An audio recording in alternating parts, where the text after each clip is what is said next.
Hello, hello, hello, and welcome to the 28th Techspressionism Virtual Salon.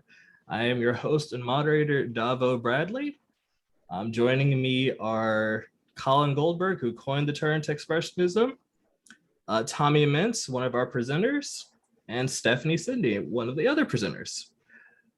And of course, our copious amount of other artists who are in attendance today. A lot of familiar faces. I think a few new ones too. Seeing some new names on here. So if you're a newbie, welcome. Glad you're here.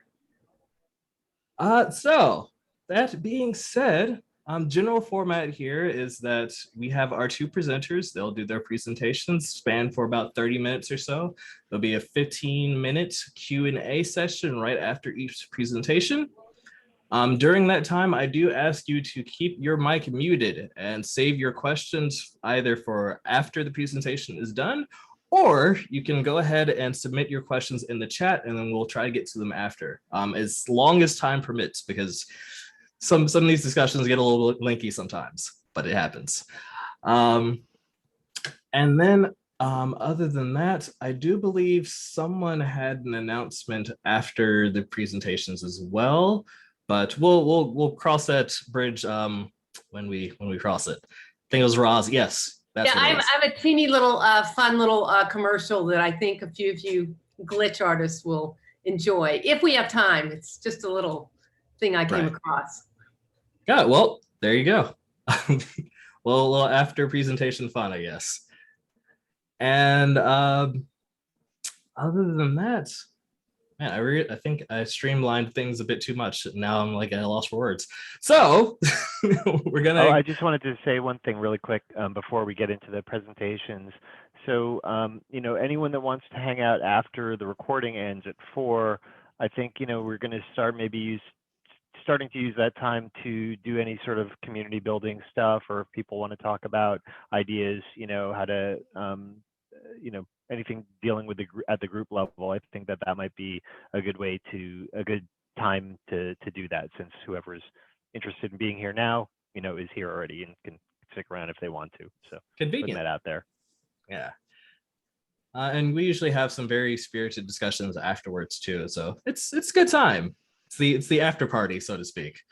It's not recorded either, by the way. It's post recording time. But yeah.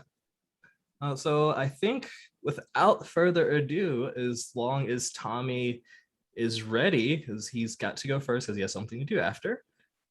Are you ready, Tommy? Yes. Can you hear me? Yes. All right. Great.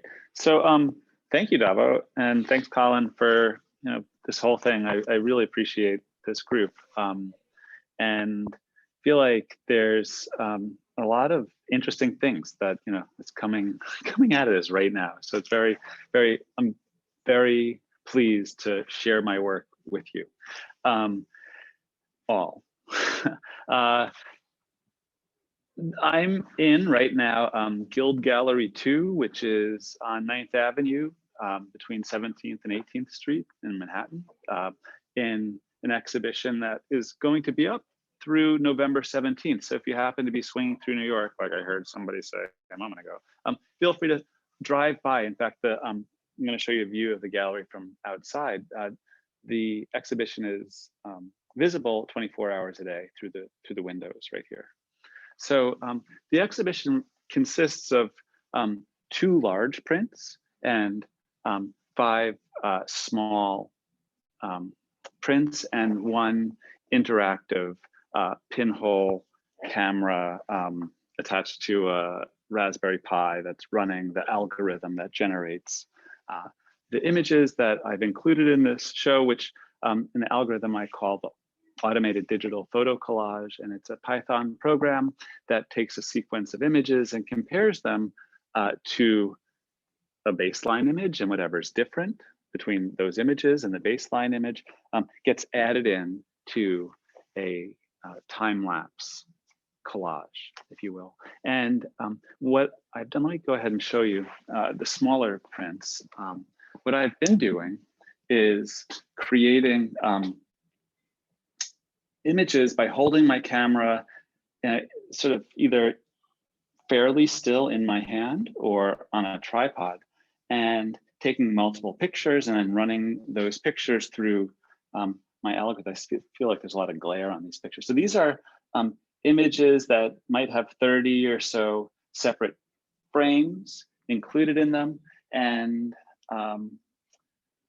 these images are printed using a pigment transfer process from ink to, I'm sorry, is it ink to image? I'm blanking on their name right now. Transferease process. And the large prints are amalgams of multiple automated digital photo collages that are put next to one another in order to create a very wide field of view, in essence, a panoramic. So here we have these panoramic automated digital photo collages. And in order to give a sense of immersion, I'm gonna back up a second here. The way that I've hung this print, and this is these are two 24-foot by 5-foot prints hung from the ceiling with fishing line. And I feel like I could have gotten away with thinner fishing line. I really wanted them to seem like they're floating. And hung in a large curve shape, so that, and there's a bench in the middle here, so that the viewer can sit in this perspective and have the image as they turn fill their field of view. I'm not generating virtual reality here, but I feel like there's a interesting set of ideas that we're sort of familiar with that idea of filling our view with the digital image, and now here, sort of in the physical space, but it gives a very, I don't know, surprising, interactive feel. I don't know if you could see this. Let me back up a little bit. The fabric moves slightly all the time. There's a fan on, so that the images are never completely still, and that sort of undulation I appreciate a lot, and included intentionally. I feel like that materiality, that lightness of the fabric is something very interesting, and I want to kind of enhance that. So the inside curve is one image that's was generated on 11th Street and 7th Avenue, which if you look straight down 7th Avenue here, you have a view of the World Trade Center. And it's where I don't know, it's a corner that I grew up on. Also, my parents live a block away, and still. And on the other side, we have a print that's the same size that you walk very close to through this space that's right between the wall and the print. And you really have to, once again, be very close to it. You get to really examine this up close and notice these interesting effects that the algorithm has on the composition and what's included and what's not, and really how it's something that is digital in essence, but has a strange familiarity and allows us to play very human games of things like pattern recognition and what's similar and what's different and what's changed from one place to another. So as you walk around this image, and this, by the way, is 21st Street and the West Side Highway, which at this point was an active construction site, and it was the previous location of the I-Beam Atelier, which was a fantastic, and they're out in Brooklyn now, but it was a fantastic resource for digital artists in New York City. And it was a real tragedy for Chelsea to lose that resource. And so that's why I chose this location. So both of these locations are very close to the gallery, which is right here on 9th Avenue, sort of halfway in between both of those spaces. So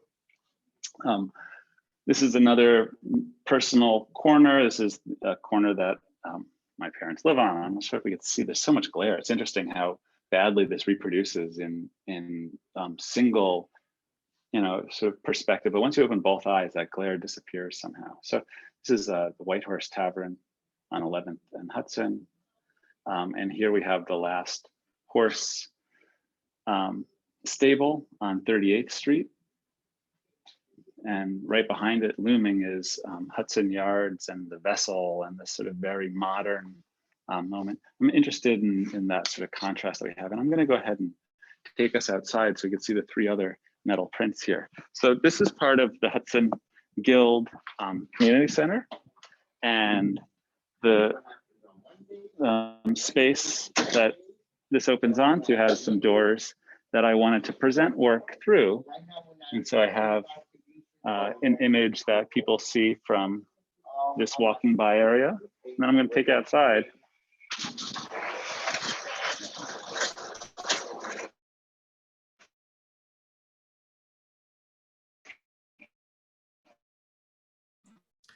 I think we reached the edge of the your Wi-Fi capabilities. Edge, which is a new building, overlooks. Oh no! Oh no! I'll go back in. Wi-Fi doesn't reach out here. Yep, got the edge. Am I back in? Yep, you're back. You got the edge. Anyway, so there are these prints that I have intentionally facing the street here that you have to view from outside. And they're lit so that people can see them all night long. And then the last, so there's 5 prints on aluminum that I just showed you. Maybe you saw some of them. Sorry to rush through. And the last work I have here is this pinhole camera version of the Automated Digital Photo Collage built on the Raspberry Pi 4, running on the, displaying on this cute little screen here that, it's just a portable HDMI screen that can be battery powered, or here I'm actually able to run the Pi off the auxiliary power from that. So it's very neatly wired, which I appreciate. And this is a pinhole lens here, poked through a piece of tinfoil, giving us this fairly soft, maybe impressionist or Techspressionist collage, if you will. So this is running live right now. And if I were to hang out outside, I'd see myself generated. And actually, I think this just finished one cycle and it pauses for a little while, showing off its complete picture. And then it'll start the cycle again, generating a new collage. So it's not a huge gallery space, but I tried to really fill it with this one piece to emphasize the space of the space here. And then in contrast with that sort of hanging floating fabric, I wanted to have some metal prints that express another aspect of how to present digital images, which I think is a really interesting question. So that's my presentation. I just wanted to walk around and show everybody. If anybody wants to see a particular section, I'm happy to stand in front of it or answer any questions that anybody has. I'm going to put this on this view. Hold on one second. Let's switch my camera around so I can see myself. Here we go. Hi. So I wasn't looking at the chat or anything, but I'm happy to talk about whatever's on anybody's mind. I might put to this, didn't I? Sorry. Tommy, is this a gallery it's open all the time, or what are the hours? Tuesday to Friday, 10 to 5. Great. Yeah, please come on in. Tuesday to Friday, 10 to 5. 119 9th Avenue. And what's that near? Between 17th and 18th Streets. So if you're at Chelsea Market, it's north of Chelsea Market, block uptown. Great, thanks. And if your gallery is, sort of a little south, gallery block or east. All right. Well, thank you for your presentation. Okay. Thank you. Tommy, What's the material of the large pieces, the cloth? What kind of material is that? It's a polyester poplin. It's a signage or sail material. I got this printed from signs.com, and it's the same material that you can request a sail be made out of, Okay. or a giant sign. So it's a pretty durable polymer. So in contrast to the metallic looking prints, the smaller prints, is that more of a matte based look to your work, or is there some kind of sheen? Because it looks very, looking at it through your camera here. Yeah, I mean, it's pretty matte. Yeah. Does that present a really different vibe or feeling between that and the more metallic prints? Yeah, I think so. I think it's a very different feeling. It's sort of two aspects of that kind of information that we are processing all the time, digitally. There's sort of a calming thing to it, but there's also this edge, I think, that I'm also very interested in. Well, for me, your work with the differences in the Python program that you've got your collage aspect here. What's the audience reaction been to really like large scale imagery with those changes? Do they feel, I don't know, seeing some of those changes like at a really large scale, I'm trying to think about what it would look like in my mind here. I'm just kind of curious as to what the reaction's been. I think the reaction is kind of curiosity, actually. People are wondering what they're looking at. Kids have come in and been like, wow, I'm seeing through that person. So there's a recognition of the place next year, because it's a local look-in, and that allows people to understand kind of what they're looking at, and then enter into it through that in a way that they're understanding, oh, this is not just a single picture, there's something done to it, something computer-y done to it is what people are saying to me. They can see that, it doesn't really matter what it is, almost, that the technical procedure behind it isn't really what people are asking about so much as, I guess they do ask about that too, but it's, like, what's the theme is what people have been sort of asking. Why am I interested in taking pictures here and showing these places this way? So neat. It's kind of a nice, and so that's a great response, I think, to sort of take the image at its face value and not, at its appearance almost, and not worry about the process. Okay. Which is hard for me because I'm so involved and process oriented. Sure. It's been a very nice response. Thank you. And it's a very interesting population that uses the community center. There's kids, there's senior citizens, there's musical theater rehearsal and theater people, and there's a stage here and stuff that they rent out. So there's all sorts of a vaccine site going on. There's all sorts of people coming through. So it's a very non-art world kind of space, if you will. People just, who are not intentionally going to visit a bunch of galleries end up here, which is kind of nice.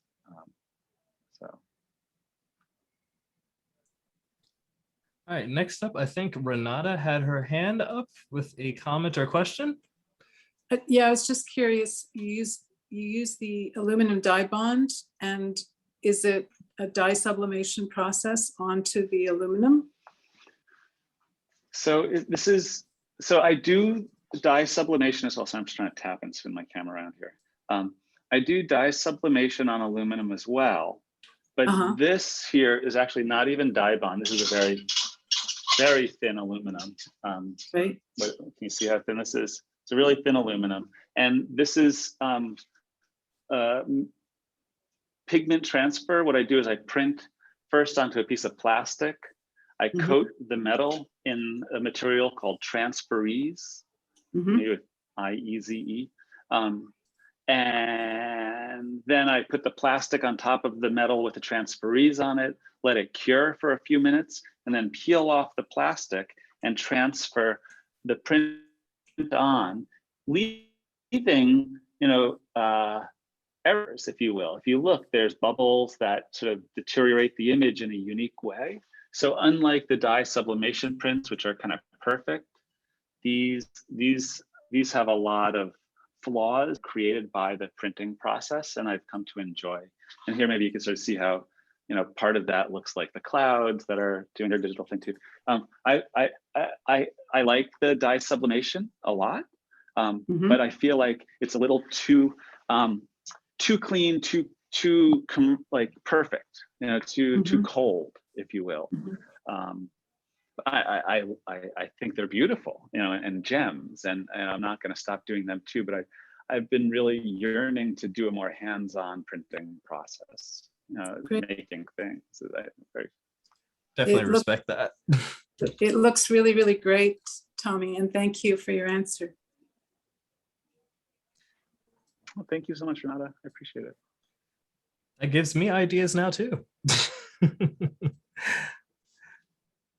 All right, we definitely have a couple more questions in the chat now that we can get to. I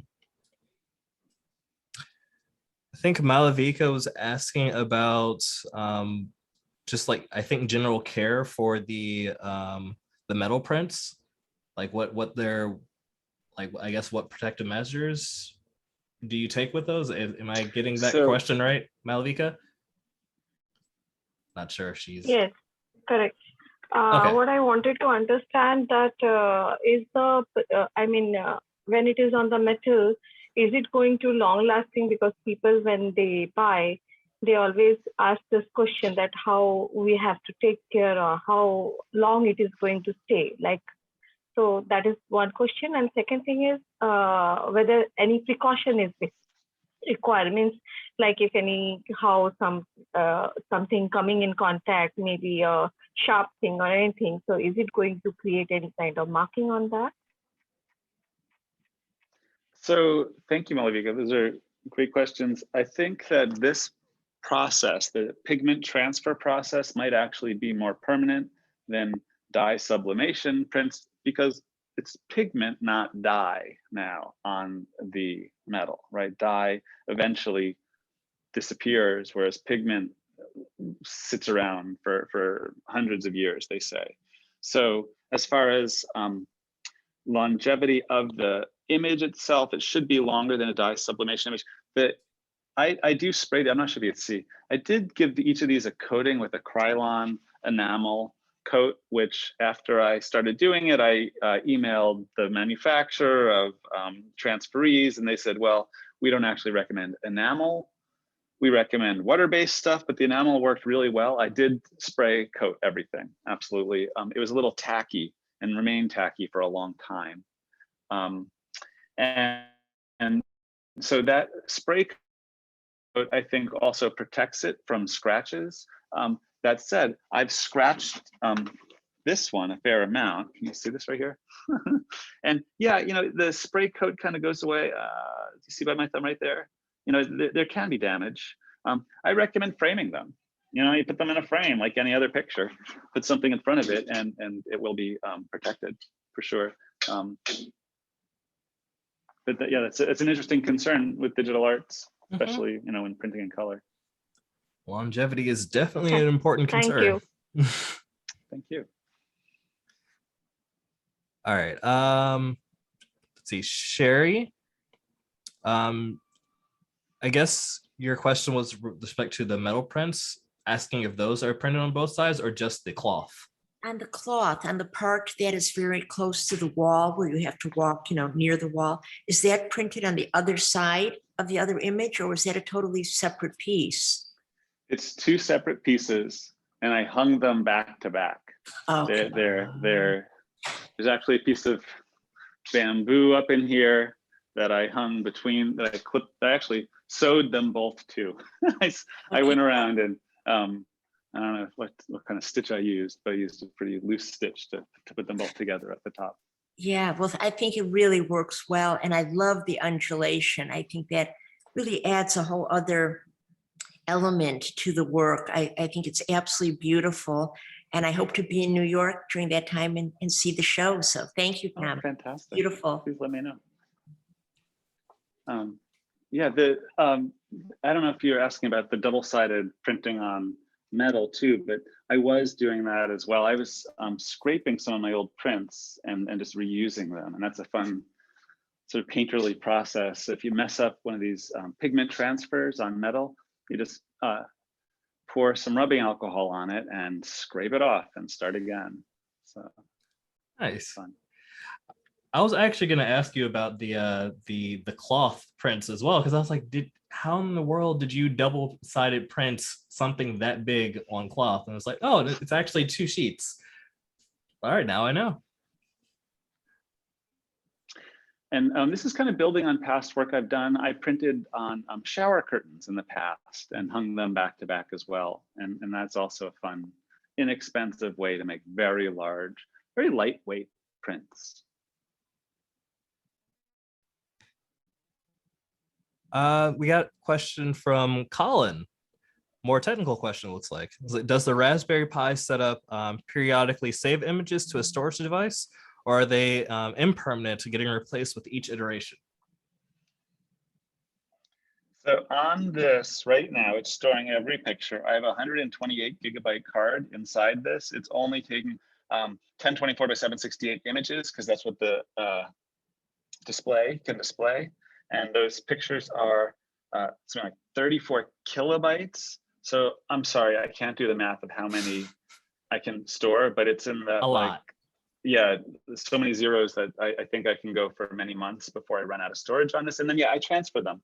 I do put a USB drive in this at some point and just copy them all off and flip through them. On some presentations, I was asked by the gallery director not to include the printer and buttons that go along with this because it was a little janky and wasn't printing quickly enough for people to not just press the button over and over, because the LP command on the Raspberry Pi was slow or whatever. So yeah, so they're all saved, and in other installations of this, you get to rewind back through them and print Oh, on the spot.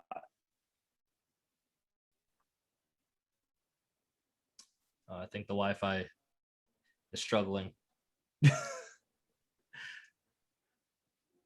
Is it my Wi-Fi? I'm sorry. I feel like it's everybody else's, so it must be mine. I think, yeah, it's on your end, unfortunately, but it's all right. I think that's kind of to be expected. You are doing essentially a live presentation of your work, so it's all good. Let's see, what else? What else? Great. Yeah, from Jan. Okay, it's definitely. Okay, so it looks like no more questions in the chat, but you definitely have some praise in the chat. So there's that, which I could totally read off of if anybody was curious. Totally great. I appreciate it. This is really fun. Thank you, everybody, for paying attention as I wander through with my bad Wi-Fi. I appreciate your patience. I think it was good enough. It got the job done. So thank you.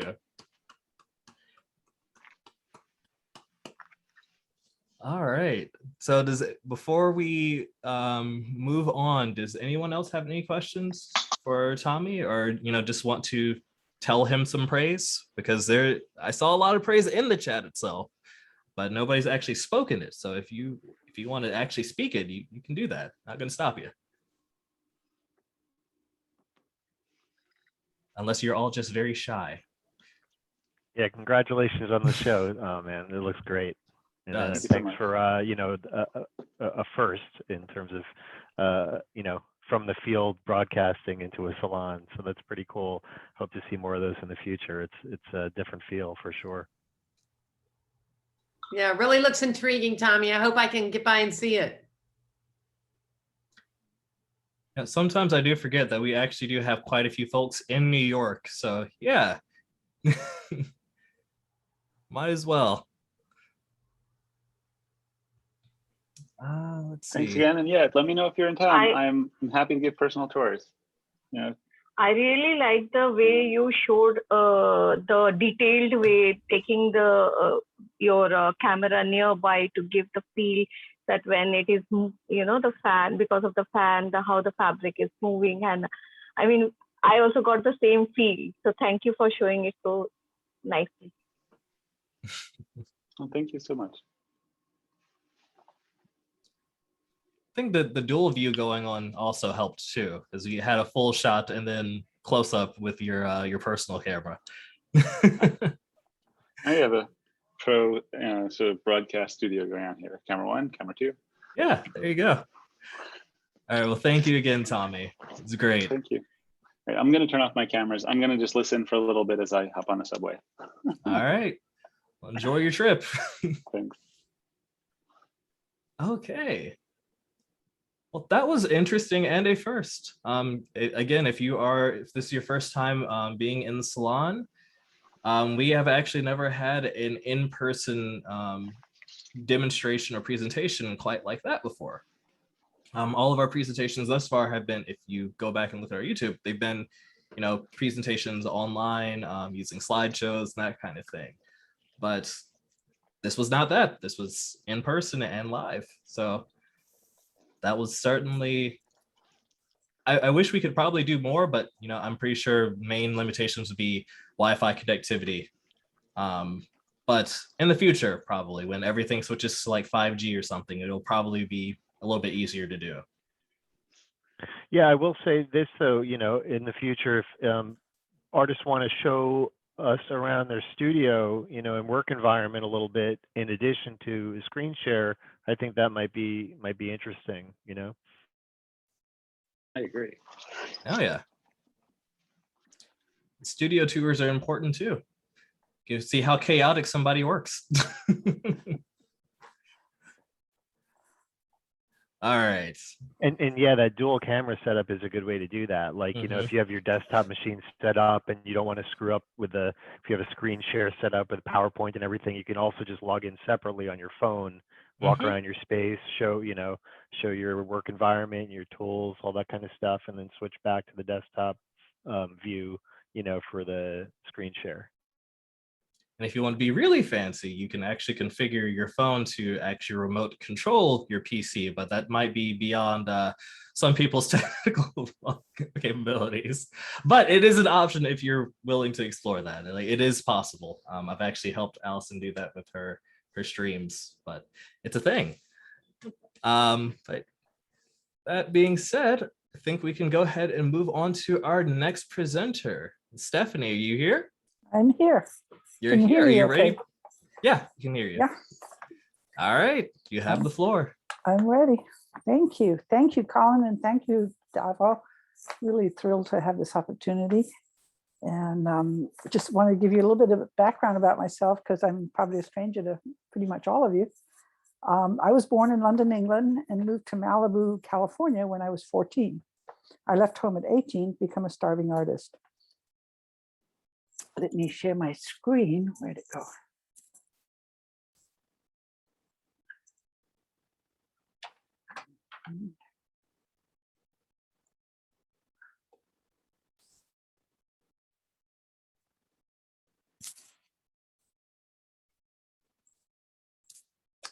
And anyway, so I started off as a painter. I took every painting class and art class I could. This was an assignment in college.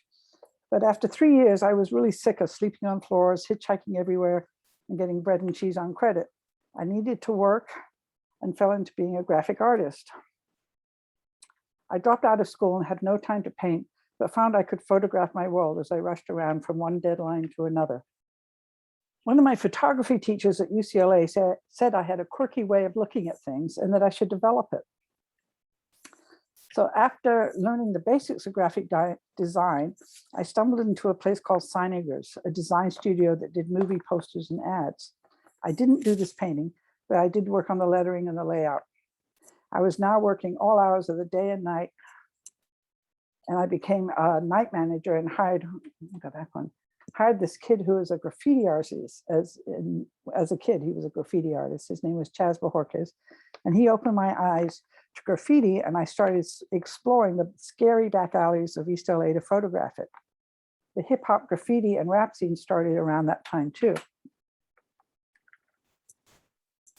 I discovered a way to make double exposure photographs in camera that I found very exciting. I was now working at J. Walter Thompson, a giant ad agency in Century City, which was the pristine castle of skyscrapers full of lawyers, agents, and entertainment companies between Beverly Hills and Santa Monica. Using the world around me, I explored double and triple exposure photographs of street graffiti and tall corporate buildings. I left advertising in the late 80s to avoid the approaching computers and developed this series some more. The images had to get out of their tidy white mats, and they became mixed media pieces with found elements from the streets. I had a few good years of working on my art and showing, and even made Pick of the Week by Peter Frank in the LA Weekly for a solo show at the Brand Library, and also a group show with graffiti writers at 01 Gallery on Melrose. It was curated by Chaz Bajorquez, who's now becoming a famous graffiti artist again. Then I ran out of money and had to go back to work learning the computers. I luckily got into a design studio that did movie stuff and got to learn Photoshop there. I took a lot of digital classes and continued studying art and photography at UCLA. This was my very first digital collage I did actually while I was working at a design studio. And it's not my photographs, it was just stuff I found, you know, in the computers there. But it was my first exploration into doing digital collages. The first series I came up with, I called my quilts. And they got really complicated with a lot of images, but I got tired of them pretty quickly. And so I moved on to simplify. And I did a brief series of these mixed media pieces using all my own photographs. From after that first one, I've used all my own photographs in my collages ever since, with one exception that I'll give you a brief overview of later. This series I started off calling Uncommon Pairings, but then I came to find out that it was a term used in wine tastings and culinary adventures. So it's not what I had in mind, you know, putting together these really diverse images. So now I'm thinking of calling them dueling dualities. So I started off with just putting one image on top of another and kind of very slightly blending them together. But then I started mixing them up some more. And that's actually at MoMA in New York, the staircase. And just trying to surprise myself with putting different things together.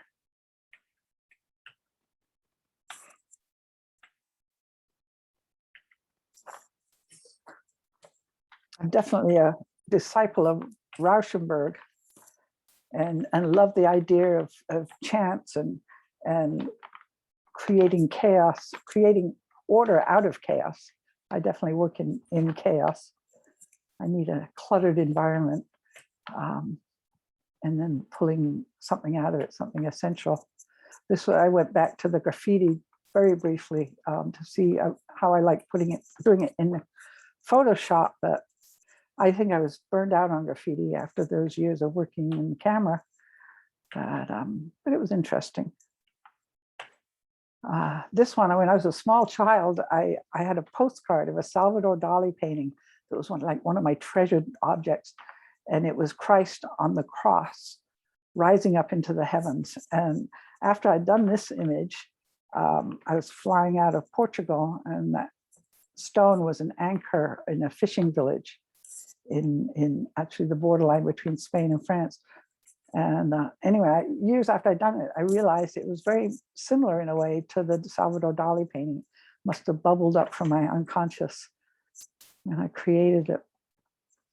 That's, I think, the Swiss Alps or the Italian Alps. I call this guy Burger Boy. So I kind of have two streams going. I have one stream, you know, I go back and forth between the two. Um, some that are just two images together, and they're kind of surrealistic. This one I call Boston and Bodie. The wheel is in Bodie, which is a ghost town out in the remote desert of California. An aerial view of Boston flying in. So I have the, 2 or 3 images series, and then I have ones later on that have multiple images and become more like abstract paintings.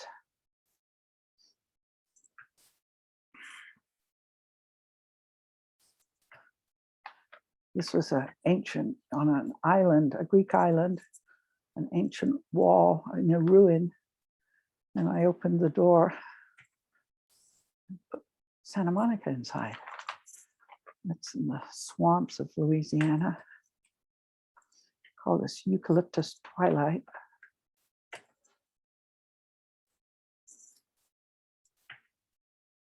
Well, this is where I added photos that I didn't take. I found a box of photographs of my mother when she was a young actress in England, and started exploring doing collages with images of her. She was quite beautiful. And then this gallery director, he came up with, he had access to these images, and he asked me to do some collages for a fundraiser for the gallery. And he gave me Liz Taylor and Marilyn Monroe. So I had a bit of fun with that. And then that's Lucita Hurtado, an artist who was a very dear friend of mine and my mother's. And that photograph was actually taken by Man Ray when she was very young.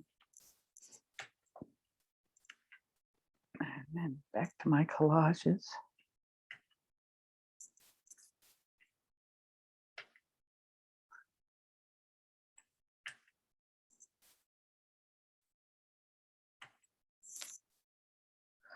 I am exploring the boundaries of perception, the definition of reality, and the chemistry of attraction of objects and happenstance. That landscape was taken in Spain.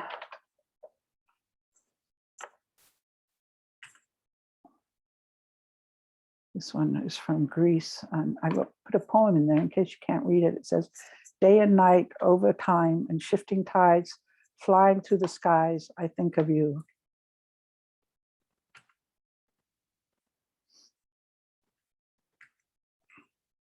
This one, the base photo, is taken from the top of the World Trade Center back in like 1990. And then the sculpture is from Delphi. It's the charioteer that was found in Delphi. And it's really kind of the origin of our whole culture, our whole civilization. And then the lights are from Las Vegas. And then the old truck was abandoned out in the desert in Nevada somewhere, way out in the boonies, where my sister lives somewhere. That's downtown LA from an airplane. This is one I did last year, lockdown.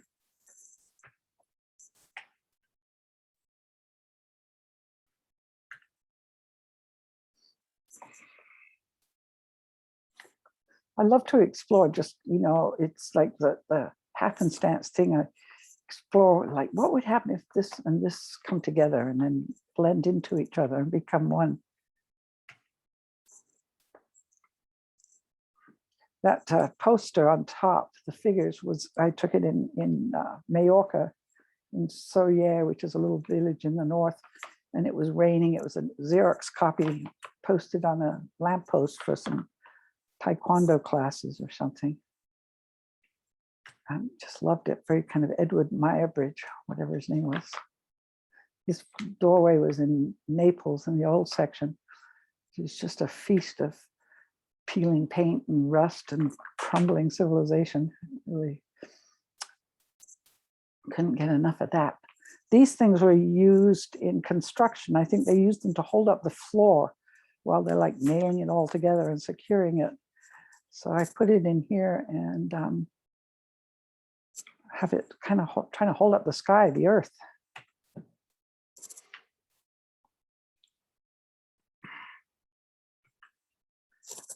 That's an old warehouse out in Sparks, Nevada.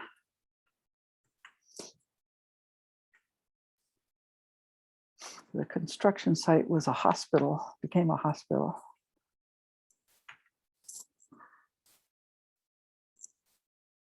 A collision of nature and construction.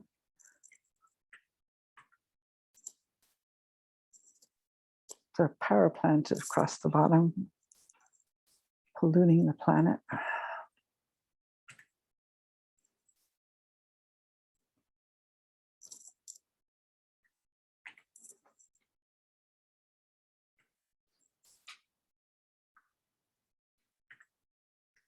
That's actually a rooftop in New York, a hotel in the rain in December, down in Soho somewhere.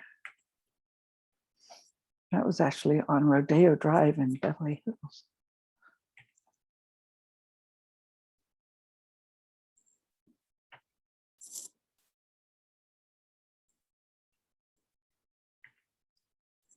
That photograph, the figure was from a screenshot from the film Wings of Desire by Wim Wenders.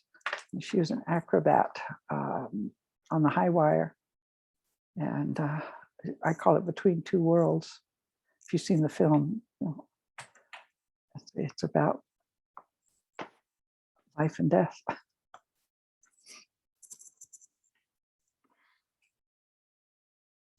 That was the construction of a new high-rise in Century City, multi-million-dollar condos in that building now.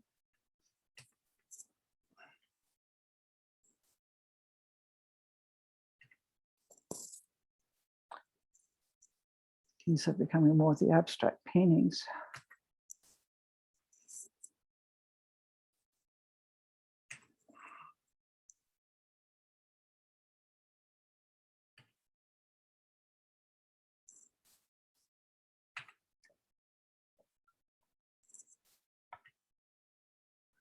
Another machine from Bodie, the ghost town, old gold rush town that was abandoned out in the desert. These are light studies.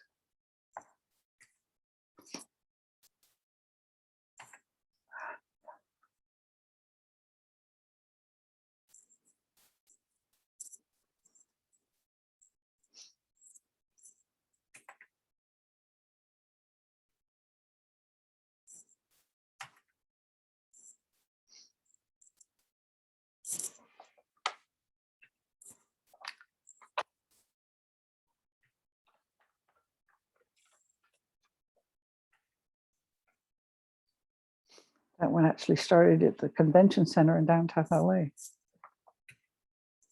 And that actually started in the convention center in Hawaii.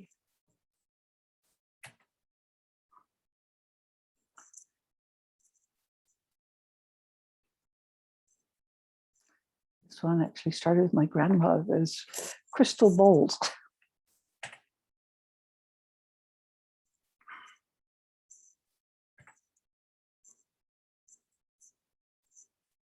That construction site was in New York.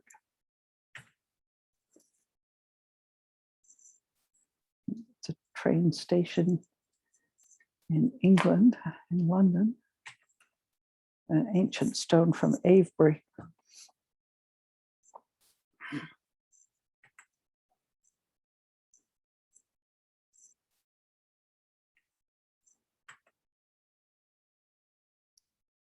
That's actually my most recent one. And this one. Those are my most recent. I'm going to end with a couple of my self-portraits. Living in Los Angeles, it's such a culture, you know, the Hollywood culture, and everyone's so into being an icon, and everybody's hungry to be an icon. But having been born with this mop of curly hair, I decided my hair was my icon. But being a woman of a certain age, you become invisible in this town, and so and unrecognized by the youth-driven culture. So this series plays with that, since it's only my hair that's ever recognizable in the images, the reflections taken all over the place. Anyway, thank you all for your attention and being here, and thank you, Colin and Davo, again for this opportunity. I really appreciate it. And that's it. Well, the pleasure is all ours, and thank you very much for your presentation. It was that was a lot, actually. It was a lot to take in and process. I cut it down a lot, actually. I had Oh a lot wow, more. okay. Took me I can like a week to edit down. I can Didn't let go of a definitely lot of them. Yeah. definitely feel that before, because I had to edit mine down quite a bit, because there was a lot. I looked at it and I was like, I have over 300 images that I could use. I need to not use all of them. But all right, so does anyone have any questions for Stephanie, or praise, comments, concerns? Roz, I see your hand. Yeah, thank you for the presentation. Had lots of thoughts going on. Do you work in series at all, or is it just sort of wherever you are, you just work kind of impulsively? I'm just wondering if there's a certain, because you have all these different influences. It seems like there's pop, there's all sorts of cultural influences, which, by the way, I really enjoy that when the artist brings that in, like the Wim Wenders. I mean, that's one of the greatest films ever, if you ask me, you know, Wings me of too. Fire. But I enjoyed your presentation, but yeah, curious if you kind of work in series and exhaust them, or do you feel you're progressing towards something or away from something, or is it more just you're just responding to your world in a digital way? I like to think I'm working in series. I mean, the self-portraits is an ongoing series. And then this is sort of the two streams. There's the one that has, 2 to 3 images in it. And then there's the ones that have multiple images, and the 2 to 3 images are kind of, to me, more surreal. Yeah. Then the multiple images become more like abstract expressionism kind of stuff. So those are sort of the two main things. And I veer back and forth between the two. They whatever I'm going through, whatever I'm shooting, I carry a camera everywhere I go, and I shoot, all the time, just literally out of my car window sometimes. We drive a lot in LA. But yeah, so, and then I'm currently working on a series that's much more specific. It's going to be, I think I have about 8 images so far, but they're all following a certain format. But when I do that, I end up, after a while, I just want to do different things. I just break out. I don't like to be ruled too much by too many strict rules. But I do start out with them and do several, and then I go, okay, enough of that. I want to do this. So it is impulsive, and it is, playing with chance and happenstance and sort of, being in the moment kind of feeling. Well, it's very interesting work. Thank you. And this could lead to, we can talk about it maybe at another salon, but I've thought about this before, but the whole thing you brought up about abstraction is I feel there is a new kind of abstraction that's happening out of this very technology, where our ability to, like Walter Benjamin would just couldn't believe what we can duplicate now. But we're so able to duplicate imagery that I find that even with my own work, sometimes I have so many images in one piece that it's turning into abstraction. And that's a very different concept than really in the past, where people usually started off realistically and then it became more minimal and, leave out stuff and edit it out. But we're in such a plethora of imagery now that I think that would be an interesting kind of dialogue to see where some of us are at with that. I know it's affecting me in a way that totally unanticipated going into that direction. Yeah, I find the idea of taking reality and making it into an abstraction really an interesting challenge. And really, I find it very thought-provoking. Really questioning. It has that micro macro thing. Like you can go deep inside it and find all those little people or all those little images and stuff that, abstraction usually leaves out, at least in the past. So thanks. Yeah. I don't want to hog this, but yeah, I'll let you go, but thank you very much. Oh, thank you. I appreciate the feedback. Hi, Stephanie. It's Seda, sir. Hi. Hi. I joined late, but I did catch most of your pieces. Thank you so much for sharing. I just wanted to ask a question. How important is the narrative in your, compositions? Is there a narrative? Is there always, I know it's an abstraction, but is there an underlying narrative that, you pursue in general? I think the narrative is it's more of an abstract narrative. It's wanting to see the world differently, wanting to create new feelings of new relationships with reality. It's right. I think it's not a specific, story so much as an exploration of our definition of reality. It's pushing the boundaries of perception. So it's trying to, it's like jogging ourselves to wake up or something. To me, it's like, But when go ahead. To me, when I see the persona or your silhouette or whatever in the composition, immediately places the person or the viewer in the, in the environment or in the abstract. So to me, my mind always goes to the narrative of the storytelling part of what is this telling us, what is the viewer telling us, or it could be your silhouette or someone else's silhouette or whatever the subject and object is. But I mean, my mind starts creating a narrative. So maybe that's part of abstraction, and that's the beauty of abstraction, because we can always put our own stories and relate our own experiences to the image. So maybe that's what I'm thinking. Yeah, anyways. Definitely. Well, the ones I use my silhouette, my hair in, that's like a separate series, which is about, being in different environments and like I said, being an icon, but being invisible at the same time. Women of a certain age, they become sort of marginalized or ignored or yeah, whatever. you mentioned that. But the rest of the important to work know, is, because I mean, that's wonderful. Well, thank you so much.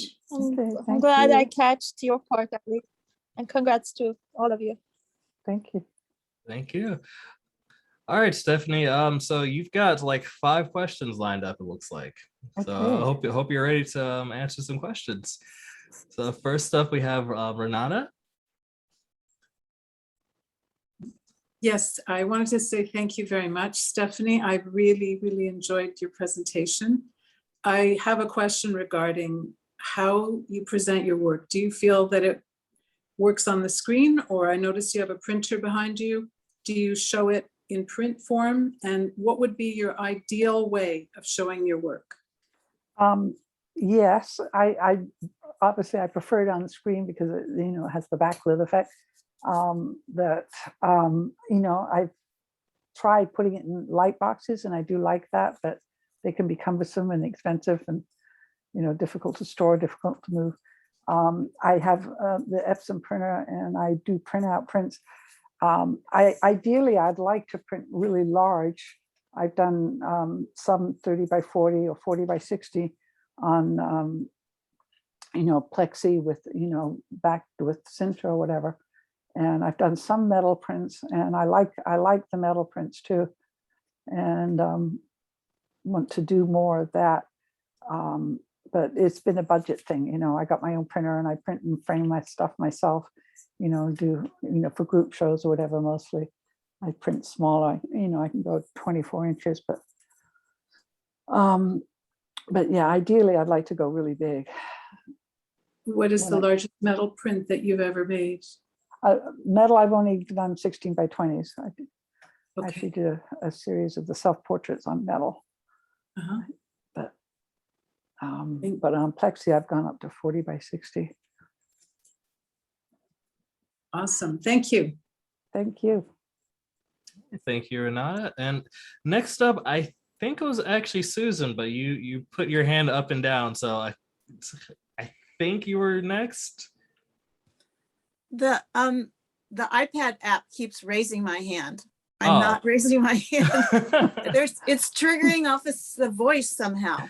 Oh, Well, that's Somebody's different. voice is making me, someone that's talking is making the raise hand icon go up without my doing it. So there you go. Duly noted.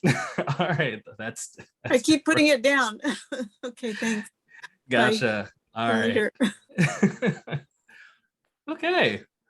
All right. Well, next up then, I guess we have Lucy. Thank you. Hi, Stephanie. I just want to ask if you think that your work was influenced by your stay at the Digital Film Movie Studio, as you said. Do you think that that you can see the movie environment also in your art? I think so, yes. I certainly learned a lot about Photoshop doing, the digital collage kind of things for movie posters. I think I'm truly a disciple of Rauschenberg. So I think he's kind of at the root of a lot of the subjects I take photographs of and all of that. But I think some of my pieces, some of the more abstract pieces maybe have some more influence of the movie poster world, but mostly I learned the tricks of the trade there. So. And who is your favorite artist? Rauschenberg. Okay. Thank you. Thank you. All right, thank you, Lucy. And next up, I think we have Michael Price. Thank you. Beautiful work, Stephanie. I really, really enjoyed it. I guess I have one comment with a question, but then I also have a more technical question that may be a Photoshop question. I really liked the pieces that felt more surrealistic to me than necessarily the multiple image that got more abstract. I liked both of them, but I saw them as kind of two distinct works in my mind. So I was curious as to if you see it that way as well, and if there are motivations behind the ones that felt like you were putting things, it felt like scale type of things going on. Like you had big backgrounds, but then you blew up smaller images to fit inside there and felt very surrealistic, which I really liked. Mm-hmm. And it seemed like you approached it as such versus the ones that were multiple images overlaid one another. Then my technical question is, your colors feel very, very distinctive, almost like ink washes. And I was kind of curious as to your process to get those very distinctive colors.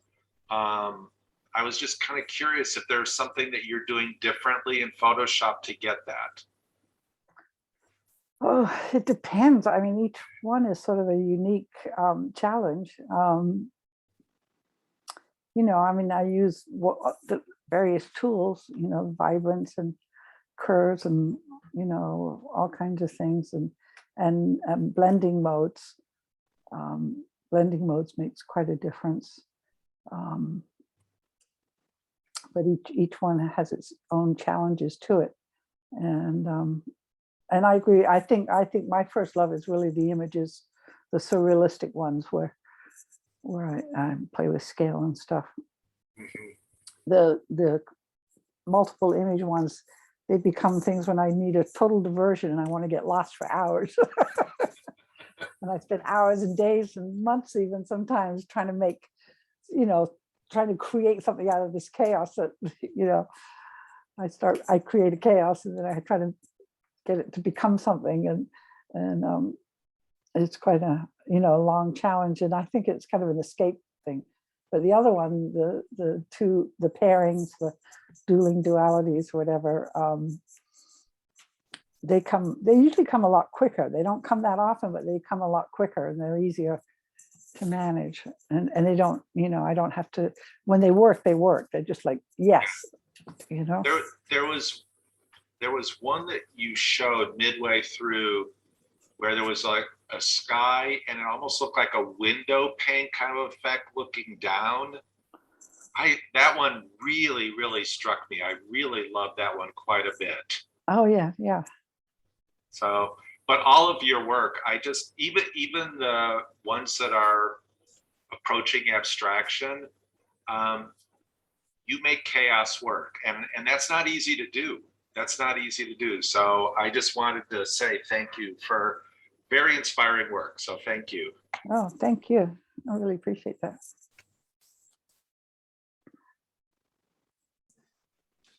All right. We have some praise in the chat as per usual from a couple of people. But does anyone else have any other questions or comments that they have for Stephanie? Yes, no, maybe so. Just curiosity sated, looks like.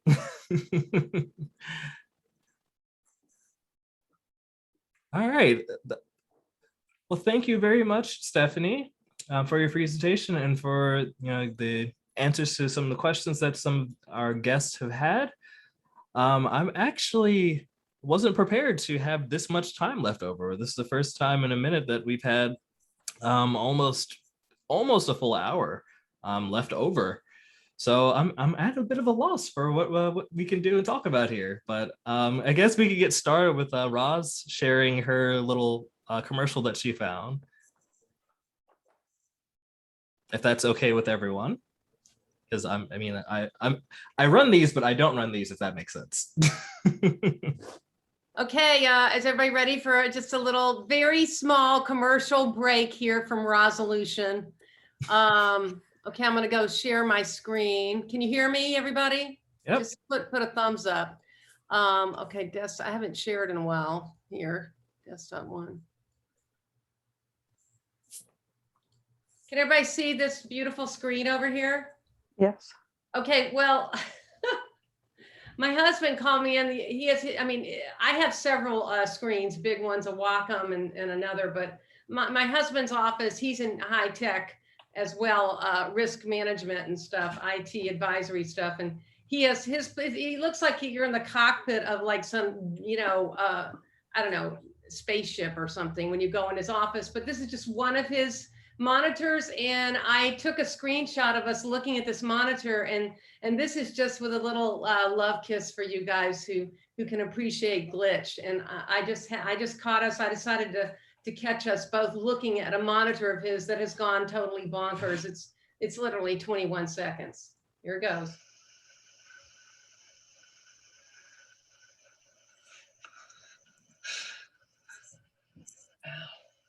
Quality monitor, isn't it? Awesome.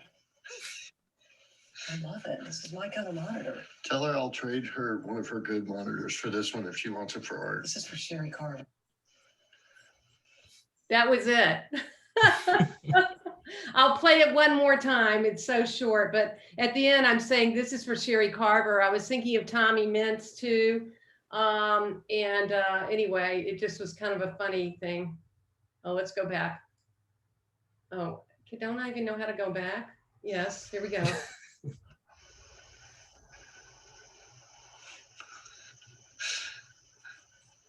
Wow. Quality monitor, isn't it? Awesome.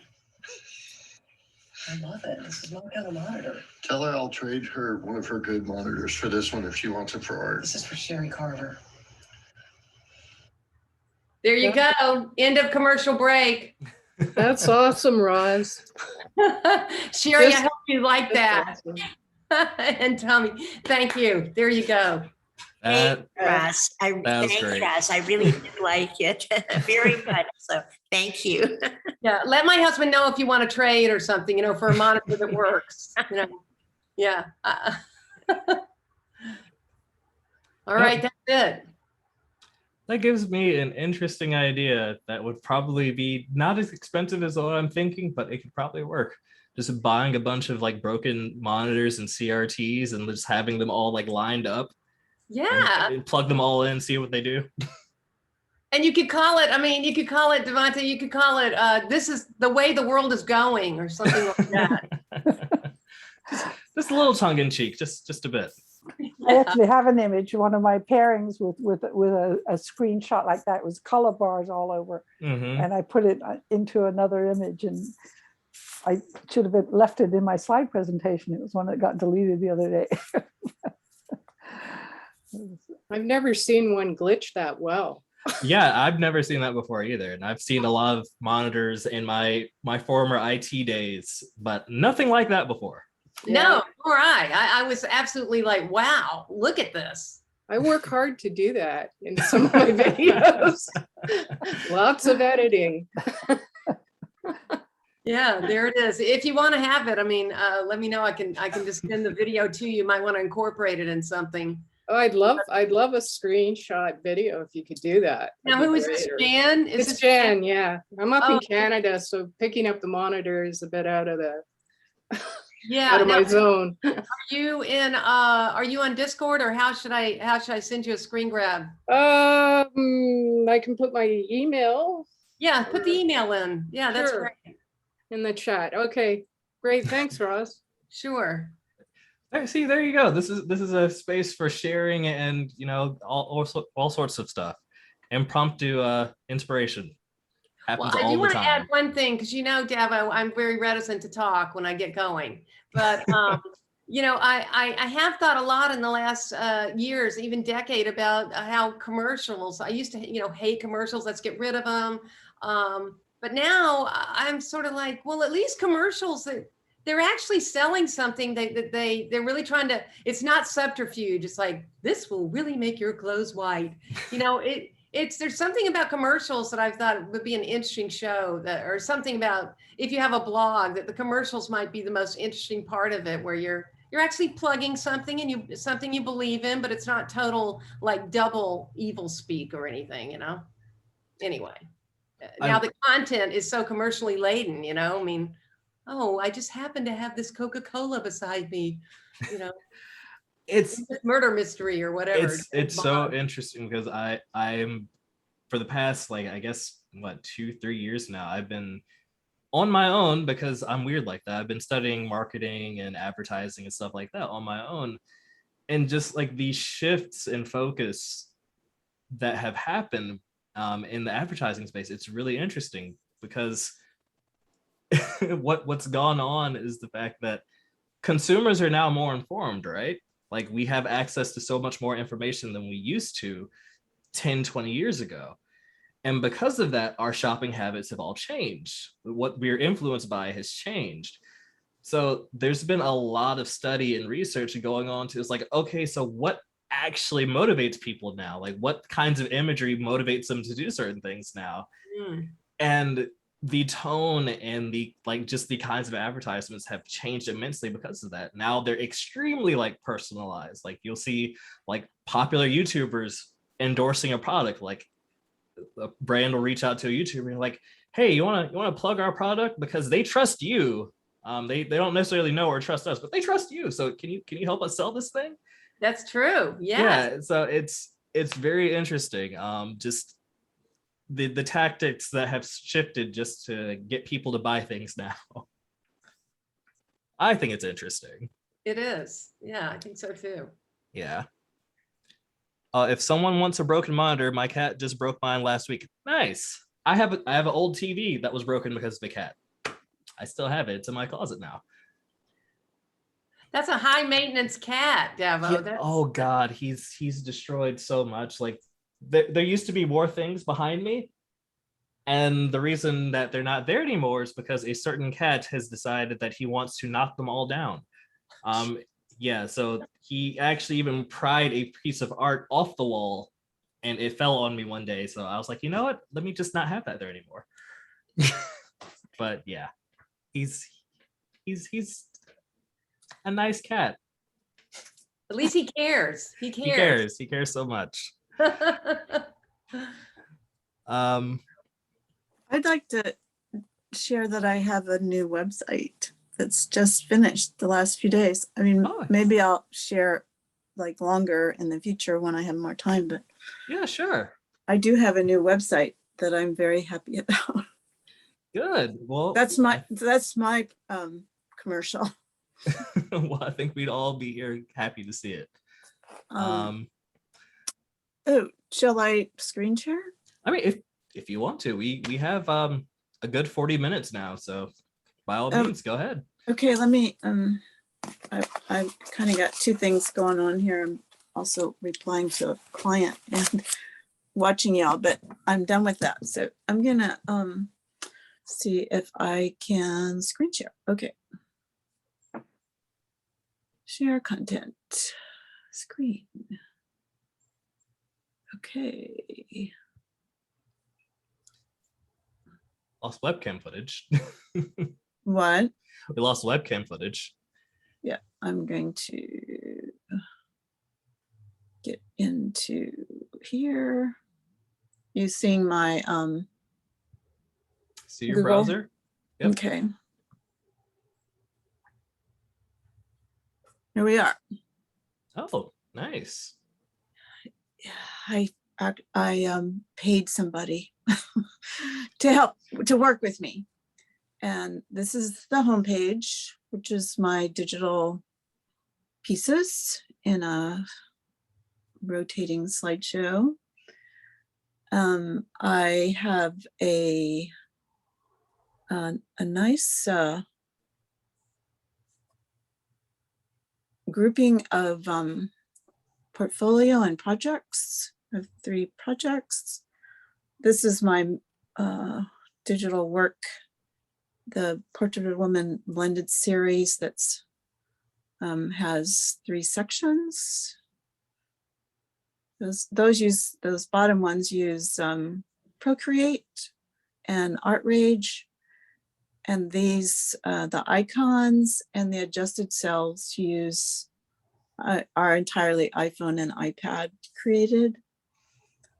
And then I have a video section that's all made on digital iPhone and iPad that linked to my YouTube channel. This first section is I call Sweet Life, obviously inspired by natural world videos that are created and kind of happy, pleasant work. And then here I'm showing how I create. I make videos that show how I create on my iPad. I speed them up and do that kind of thing. And then I have videos that I'm making during the pandemic and Corona stuff. And I have a nice about page that with my story. And I'm just starting to enter the exhibits and events, but there's a fair number of those, as well as press and media. This is one of my most favorite pictures of myself. I like a lot. And I'm starting a new section where Hello, I'm Susan Detroit, digital artist.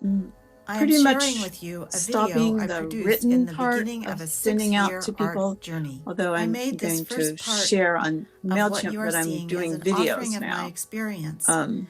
In In the early years, I totally realized jumping the depth into of my video art was changing me, life, as well as the people digital viewing life the completely. images.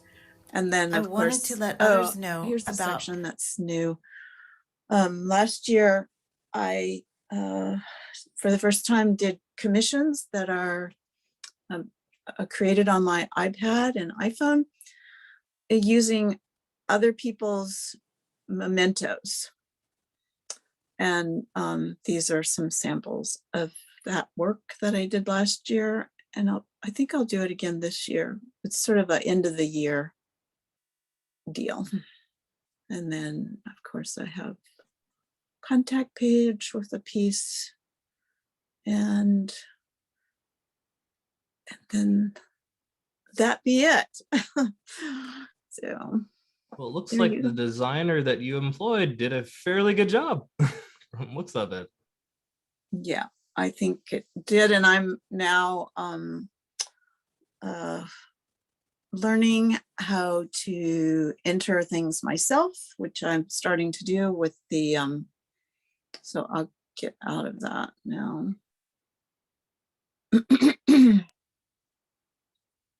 Okay, I'm back. Oh, I did that pretty seamlessly. Yeah. Okay. Good on you. Yeah, your So- website looks great from what I could see. Yeah. Thank you. Absolutely. I'll put it in the chat. I feel it's been a lot of time coming. There's a terrible backstory, but just a couple of sentences is that my other website I had for years got hacked, and I had to abandon ship and go to a whole new hosting service, start over. So this is the result of a painful event and a start over. So I'm sorry to hear about your old website, but it looks like you've got a good replacement now. yeah, I do. Just if it happens to people, like it's a very hard thing to have happen. But I'll put that in the in the chat also. And thank you for watching. Thank you. You're welcome.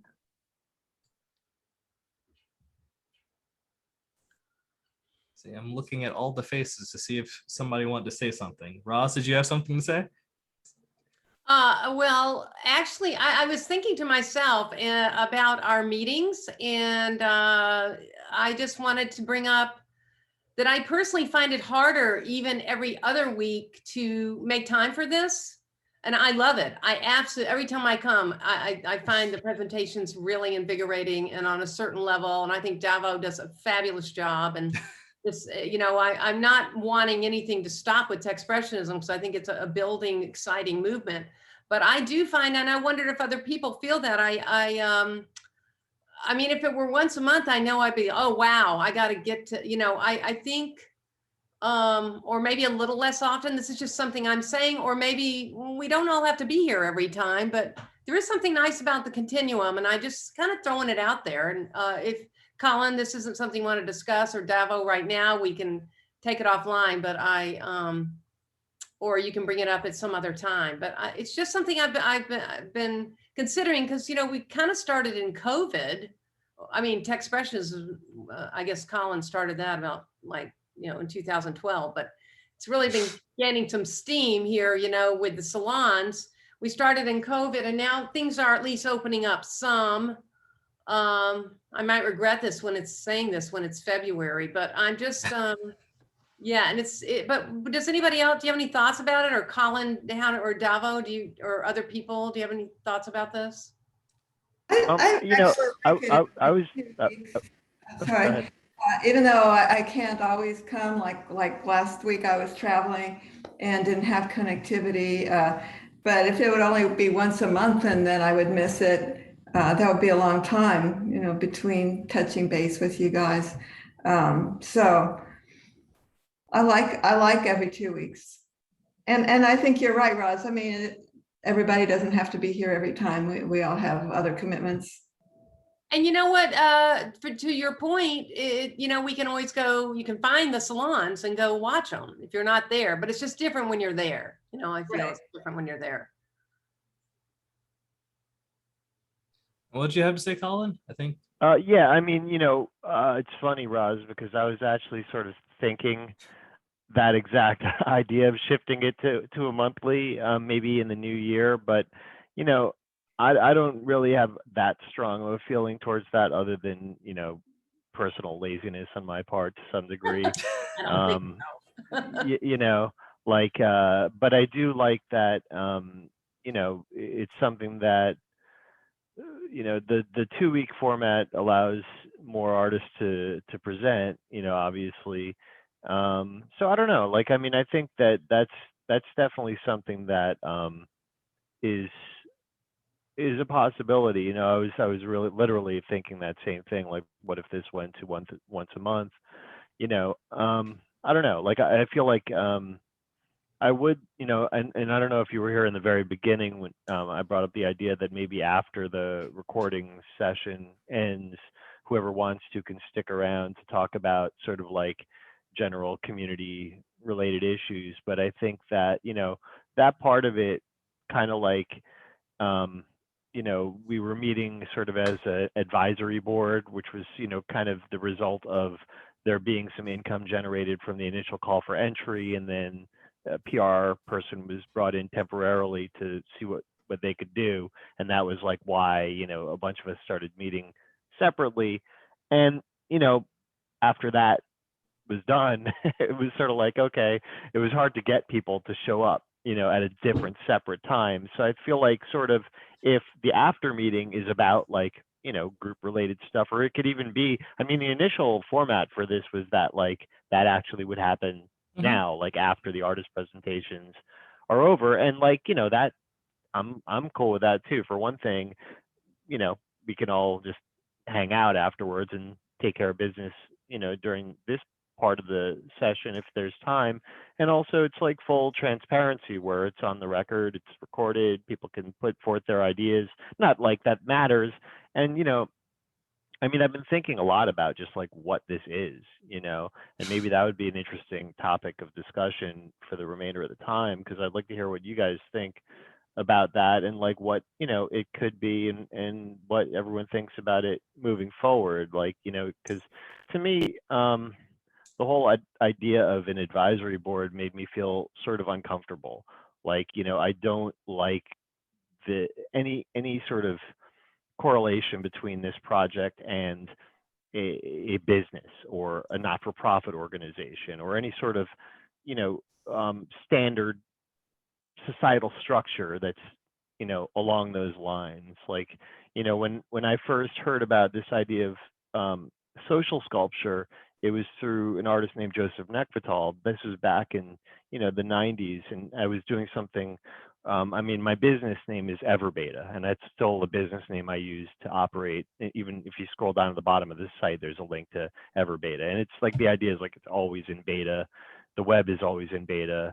I mean, I actually have my brand tattooed on my arm, which is like, something I got it at Cappuccino dedication. In the village, in some sort of a strange fit of inspiration. But he said that, like, and at that time, Everbeta was something like this, except it wasn't only about visual artists. It was like poets and musicians all interviewing each other, and we were streaming it over real video, which there was only dial-up back then, and there wasn't enough people to even watch it because not enough people, no one had broadband. So it was like an interesting idea, but it didn't really have legs because there wasn't an audience for it. But he introduced me to this idea of social sculpture that was developed by a German artist, Joseph Beuys, back in like the 70s, I believe. And I guess the idea, and he was also, I believe, a co-founder of the Green Party in Germany. And he was like a political activist and stuff. And, he believed that art could transform society, and that, he had some other ideas like everybody is an artist, which, has been contested by many artists. But, I like the idea that something can be a work of art that's outside of, traditional conceptions of what that could be, and that would be my sort of idealized vision for this project, would be sort of, a social sculpture that's, participatory and involves, people at whatever level they choose to participate, that is as distributed and decentralized as could be. I mean, I think there's certain restraints being sort of like online where there's a domain associated with it. A domain has to be registered somewhere, and I registered it because I came up with the word, back in like a decade ago. So, but other than that, like, I feel like there are a lot of aspects to it that,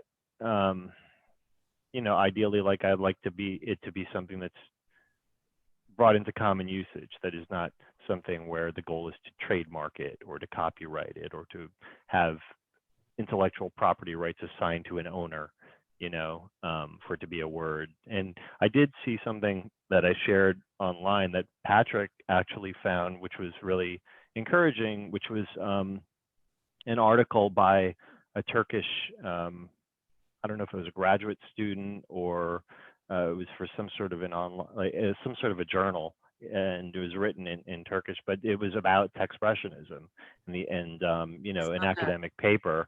And that was really exciting, you know, to see that. I mean, I had no idea that even existed, or I'm not 100% clear how he even located that, but that's the direction that I would ideally like, you know, this to go in. Would be, it's a topic for discussion that could be developed. And, you know, I mean, it'd be really cool if it was just people in other countries speaking other languages just take it and run with it and start their own Zoom sessions, all speaking their own, you know, because it is primarily English based here. So anyway, I'm gonna open it up and stop talking now, but that's my little kind of things that have been bouncing around in my head, you know. And as far as the timing of the salons, you know, I'm cool with like leaving it as it is for the time being, but certainly, you know, I would you know, be very happy to work with anybody that wants to volunteer time in doing any sort of aspect of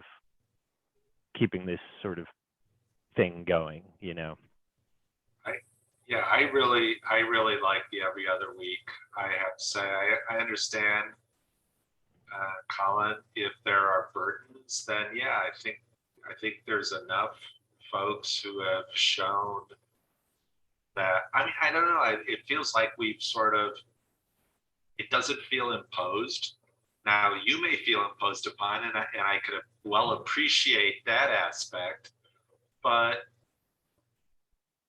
I know for myself that getting a dose of inspiration every other week really is good for me.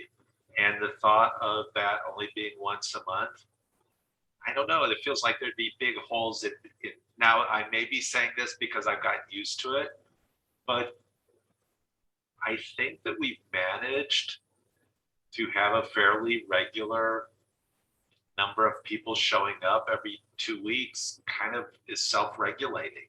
I think if it was imposed, or that we started off there and we saw a natural trailing off, then that might, but it feels like there's a lot of content, and the depth of the discussions and presentations to me have been really impressive.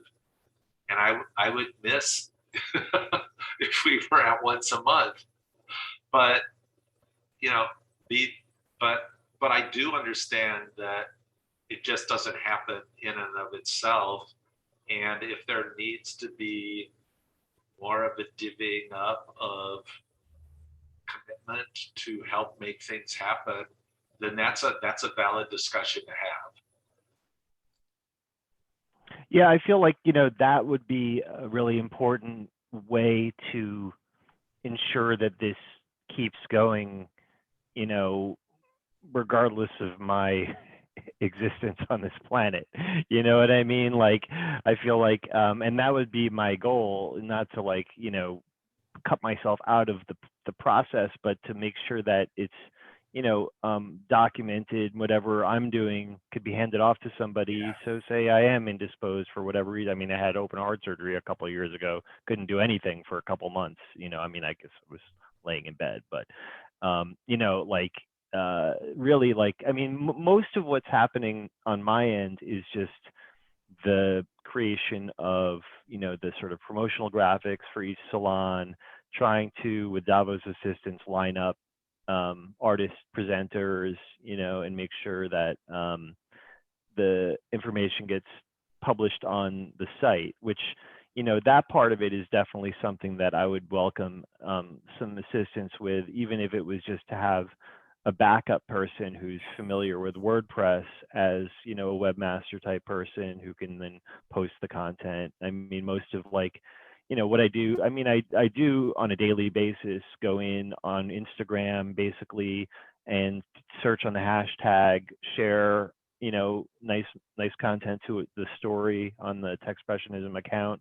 So that's another sort of service level commitment that someone could ostensibly take over, would be to run the Instagram account. And that could be something, like I think in a lot of sort of service-based organizations or like, volunteer-based organizations, there's just service positions that rotate periodically, you know what I mean? Yeah. So those sorts of things I think could be defined, and whoever, if there's people that are interested, I think then that would certainly be good news for me. I definitely feel like one part of it is that I spend a lot of time that I might be in the studio making my own work, keeping the community running, which, again, it is in itself to me sort of like a piece of art in a lot of ways, like, or it could be like, when I look at it that way, then it's,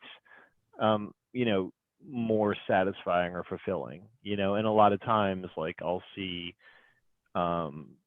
things that are happening within the group, or even just how it's developed so far, and it's certainly worthwhile, to me, in terms of like the energy that's put into it. So, but again, like moving forward, I would love it for people to like, the way Davo came up with this idea of a collab or whatever, come up with things that are completely autonomous that they could just create based around this idea of Techspressionism, even like curating local exhibitions and finding artists that are in your geographic area. You know what I mean? Like, I think a lot of these things, like The Thing was like an early online sort of tech art network, and that had these nodes that were in different cities that kind of like popped up, like, I don't know how the guy did it. I think his name was Wolfgang Stahler, who put that together, but it's a good model, I think, I think G.H. Hueniman, he's hard to say his name, but I think he was also a big part of the thing. G.H. Yeah, the name yeah. sounds familiar, definitely. I was thinking a lot about the concept of inclusivity. You mentioned that a lot, and I was recently writing a proposal for some digital competition, and I used Techspressionism as the core of my statement, and I spoke a lot about how the values of feminism, gender politics, sexual politics, mental health, all of those are, I feel, Techspressionism supports and promotes those kinds of causes just by the way we include people. And I'm going to make a shameless plug here because I did an interview for the interview series recently, and I found myself feeling almost like I was part of this lineage of Andy Warhol because of his interview magazine and because people are interesting. And I think that's one aspect of this that makes it worth kind of calling it the social sculpture that it is, because we learn about each other through our work.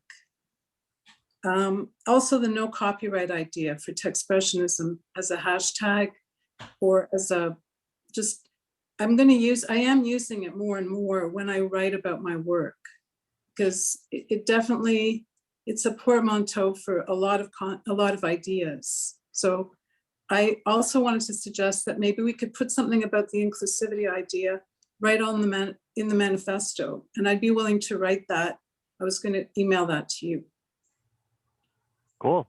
Yeah, absolutely. I mean, the manifesto has gone through a couple different versions too, you know what I mean? So there's like the current one, Patrick took what I initially wrote and he wrote, the next version 1.1, so I definitely am open to the idea of it being an ongoing that's part of the sculpture, right?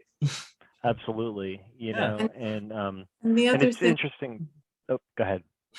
I just wanted to say I'm totally up for being the person who does the Instagram account for a while, like a 3-month period. I'd love to do that. Okay, cool. Yeah, I mean, the Instagram kind of like was the start of this whole thing, in the sense that, you know, Helen Harrison said, well, why don't you put a show together, when I first like pitched her the idea of this whole scenario, you know, which was kind of like based on the fact that I saw someone else, an artist named Ozan Rosen, use the term in print and calling herself a Techspressionist. And I was like, huh, you know, and prior to that, like, it was just something I came up with as a title for my own shows, you know. So, you know, the hashtag really helped, you know, the idea spread to, so that's how I found Davo, was through his use of the hashtag. And, you know, so there, you know, I was thinking about how there's these different like layers of the group, or layers of like the concept. Like there's the core sort of like salon member people who come, you know, regularly, who are like the online community. And then there's like the Instagram hashtag users, some of which, you know, have been using the hashtag consistently for the entire year, and I don't think have ever shown up to a salon, you know what I mean? But it's this whole other component to what it is, which is no less or more like important, in my opinion. You know, like obviously the community aspect is the part that we could all feel and get, like, you know, it's tangible, right? We're here, we could see each other and stuff, you know. But the idea that like all these other people in other languages and other countries, you know, are using this hashtag, even if it's just someone who's throwing it in there as, oh, this is another way to get my post, you know, higher in the algorithm, right? Like it's achieving the purpose of then some percentage of those people click the hashtag, follow it back to the, you know, the actual Techspressionism account, you know, and then go and read the manifesto or find one of you guys in the artist index, you know what I mean? I don't know, it's just very, very odd. And then there's, you know, some of the other people who were involved, maybe, you know, who are more established people who like came through almost like it's a TED talk, like Spooky or Ant Spalter, or other people who aren't here all the time, you know, but their background and experience, you know, definitely brings a lot to the project. So it's interesting, you know, all these different layers of like what it is. And you know, and I was thinking at some point, you know, I mean, I missed the cycle, this past one, but there's a creative capital grant that I think I might try to do for the next round, which is like, I think 2023, 24. You know, there's different other things where it could be, you know, conceived of as, you know, a project. And initially I was looking at applying for it, and it was just like to put the group shows together, and creative capital doesn't fund group shows.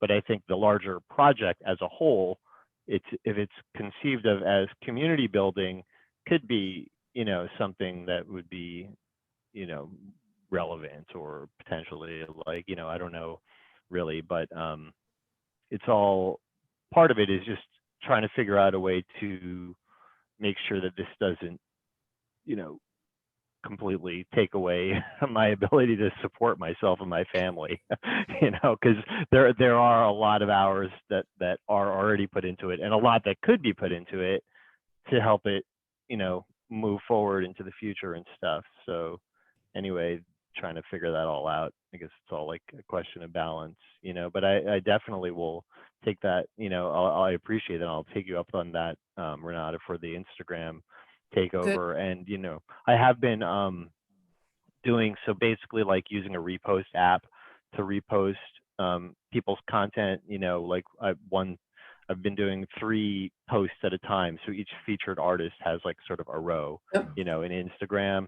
And then on a regular basis, just checking the hashtag and sharing to the story interesting posts or reels or whatever using the hashtag. You know, at one point I was using a scheduling app. I was using Later, but they removed the ability to repost with a URL, which was like really annoying. I don't know why they did that, but Instagram changed their API, so you couldn't do that anymore. So it became more of a manual process. Because initially I was doing a featured artist every day in like the very beginning of this thing, and that was like a little crazy. Yeah. I wanted to say how incredibly impressed I am with the website, because every time I go back to it, it seems like you've added more. And it's so professionally done, and has an impact. And I was also wondering about the Kunstmatrix people. Are they our sponsors? So is that how we get to use their software for group shows? Yeah, so they are a technology partner, and that just came about basically by, I found out about them actually also through Joseph Nekvital. That I saw that his gallery was using Kunstmatrix to show his work, and because I originally was, I said, hey, do you want to be in this this group show online? And he was like, well, I can't use the Kunstmatrix. Or he said, he somehow introduced me to Kunstmatrix. I forget exactly how it happened, but I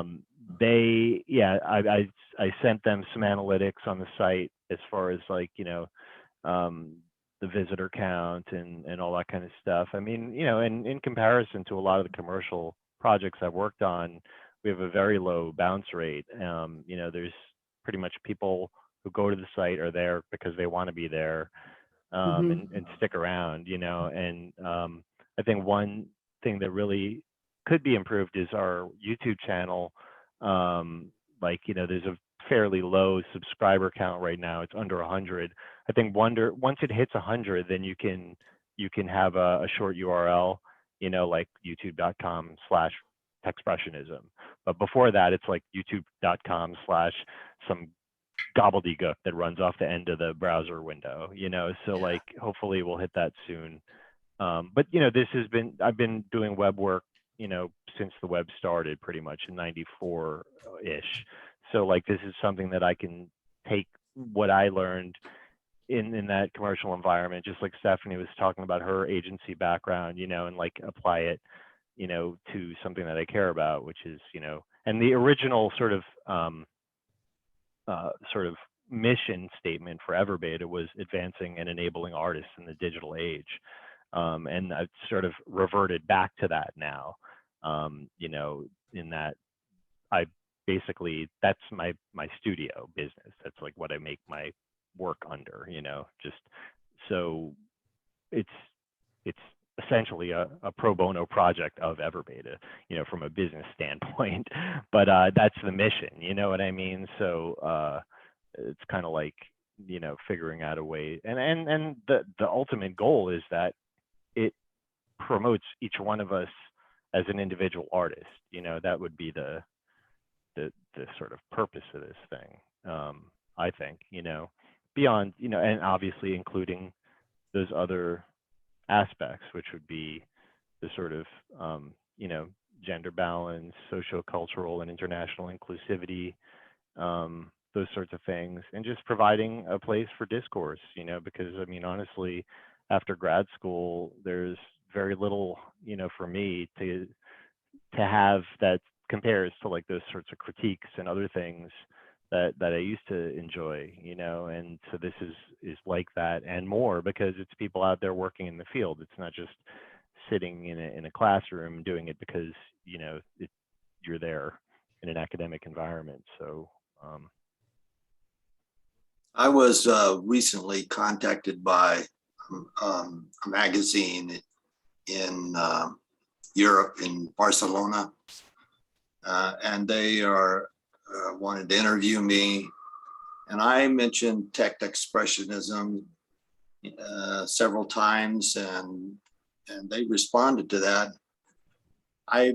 They tell me the interview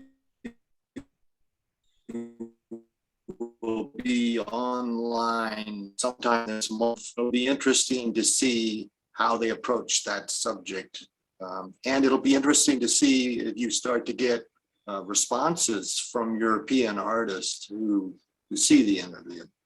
I don't know how to pronounce the name of this magazine. They do a print issue and an online issue. It is spelt AL-TIBA9 magazine.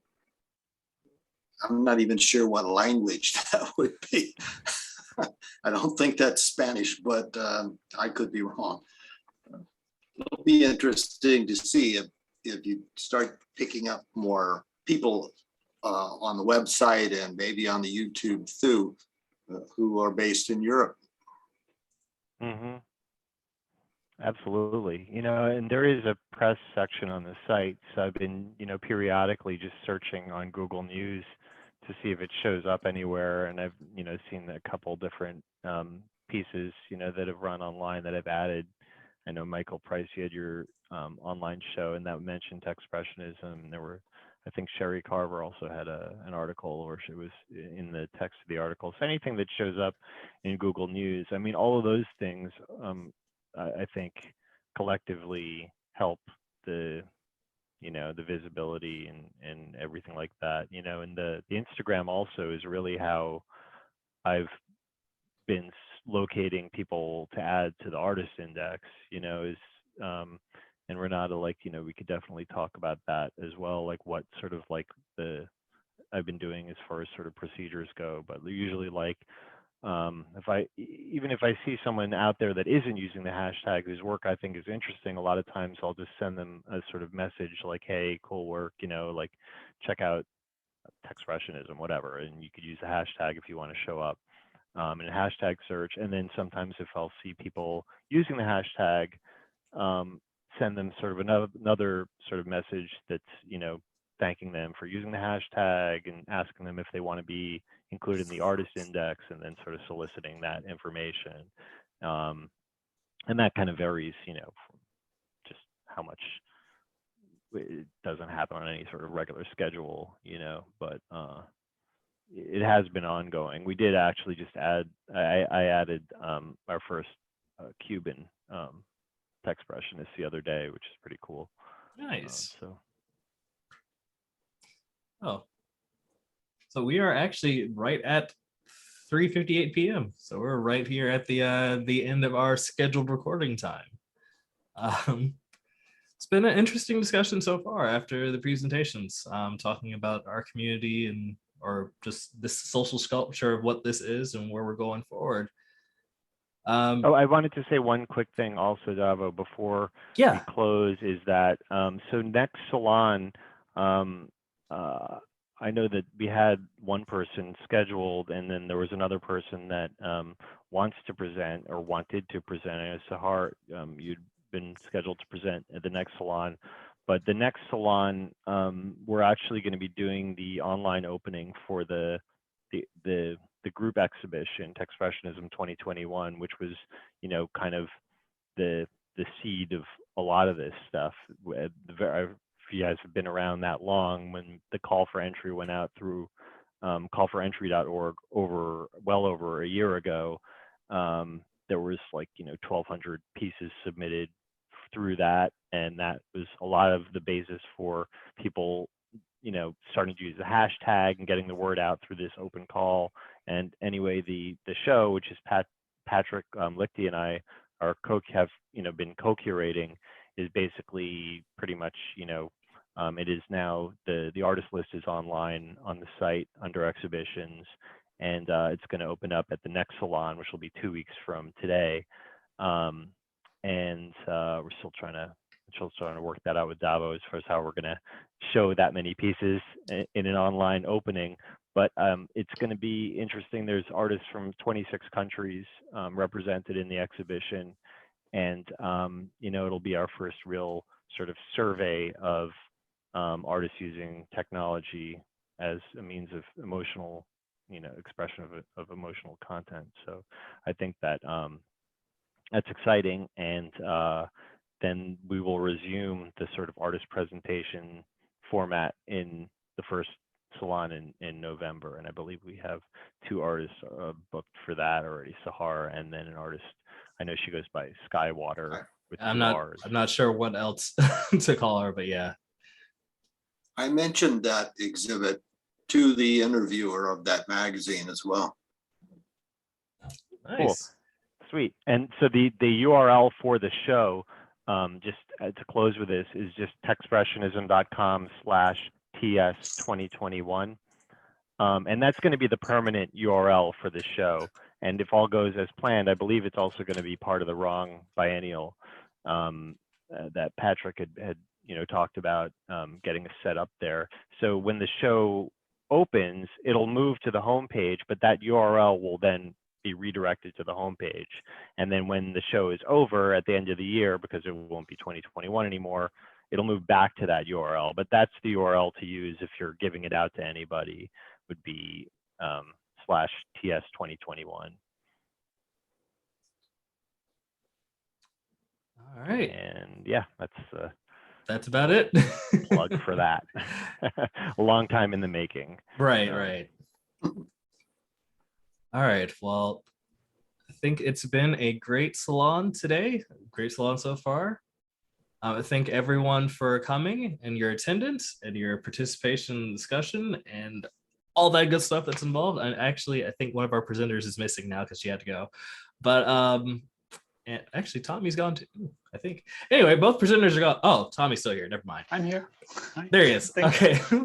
Thank you, Tommy, and thank you, Stephanie, even though I know you had to go, for your presentations, and thank you, this wonderful audience. Again, this whole thing could not be here if not for you. So thank you for your continued participation and your attendance. It means a lot. And thank you, Davo, for doing this every 2 weeks and taking the time to, keep this going. Appreciate it. Yeah, no problem. I would not miss this for the world unless I was dying.